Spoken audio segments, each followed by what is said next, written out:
Tales from the Mythos, Shadows of Brimstone. Episode 2. Well now, it had been a long hard scrap fight in that there horrific Goliath down in the mines at Tarak's Peak.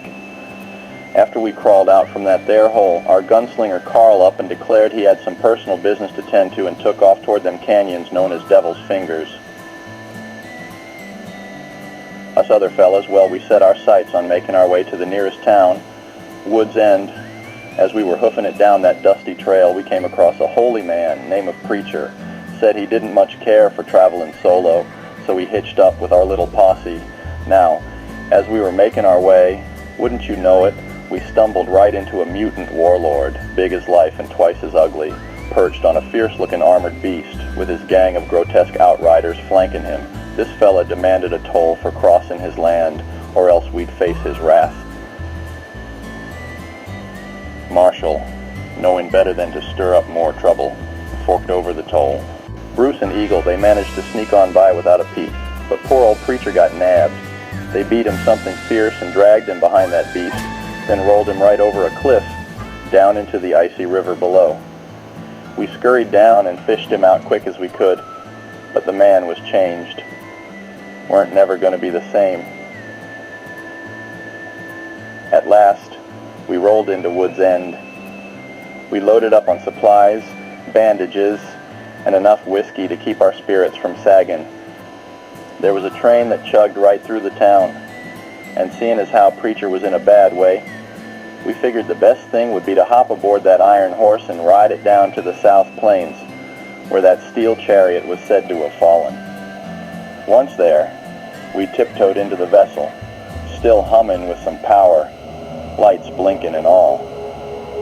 Suddenly, from the grates in the floor, a passel of devil spiders, big as hounds, came skittering out. We fought like hell, but finally got them gates shut and killed every last one of them critters. After catching our breath, we kept moving deeper into that craft, hoping to find something about Bruce's folks. Scrounging around, we found some strange weapons, mighty powerful ones at that. Preacher stumbled upon a suit with a helmet that looked like it could stand up to a heap of danger. Wore it too, though he looked a sight in it. We ventured into a dark part of the ship when suddenly something wicked sprung out from the shadows, red as sin and mean as the devil. We managed to put it down, though we were all shook up. Found what looked like an escape pod with flickering lights. Inside, there was a figure in a spacesuit, sitting quiet-like. Then, quick as a whip, he spun round and lunged at Bruce.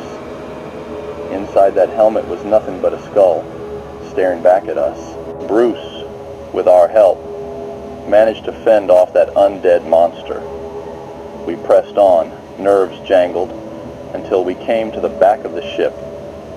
Heard something fierce like slithering and crackling. Out from the shadows came the most god-awful creature. A gastrol tyrant it was. It attacked ferociously, spitting acid and spreading poison. The fight dragged on forever, but it finally took enough licks and skedaddled. We patched ourselves up best we could.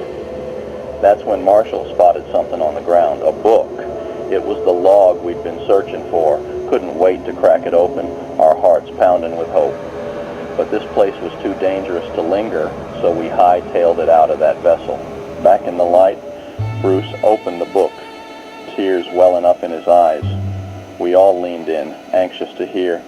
What he read out changed everything.